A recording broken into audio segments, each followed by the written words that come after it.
These two bedrooms are the ones we're going to light up simultaneously. This one is non-sprinkled, so we'll light it, close the door, and we're going to let it go for 7 minutes, which would simulate a pretty decent response for the fire department, considering the delay of finding the fire, reporting the fire, and us being able to respond. So 7 minutes would be a pretty good representation of that. Okay. And at the same time, we're going to light this room, which is equipped with a sprinkler, with a single sprinkler head that will flow just like a residential sprinkler would.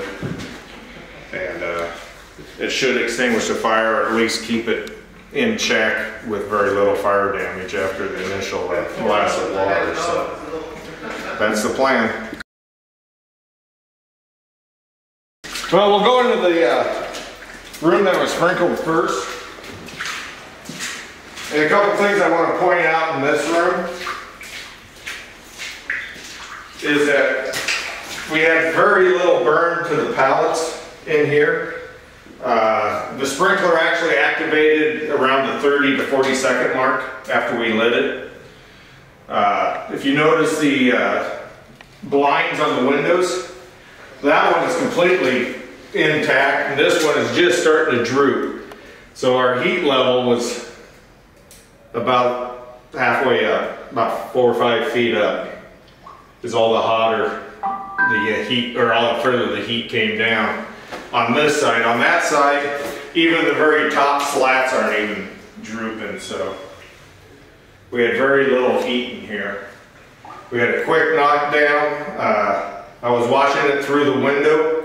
It subsided the flames quite a bit. They were still burning slightly, but once the guys made entry in here, the fire was out, just had some smoldering embers down in the middle of the straw, so it did what it was supposed to do. These sprinklers are designed not necessarily to put the fire out, but to give the occupants a chance to get out of the house. With residential sprinklers, the codes are a little different because they're life safety and not necessarily a fire suppression system. So for a house, a bedroom this size would only require 1 sprinkler. The closets are not required to be sprinkled. The bathrooms are not required, whereas a commercial structure, they are. And with the residential sprinklers, when they're installed, they're actually up in the ceiling, so you don't even see them. The blinds failed completely, actually fell off the ceiling. So we had pretty good heat down low. We actually had a situation where it looked like the fire was actually starving for air because we had the windows and everything shut. The doors were shut. So we didn't have quite as good as burn as I had expected. But if you look at the pallets, we've got pretty deep char in the pallets all the way around. A lot more heat damage on the ceiling.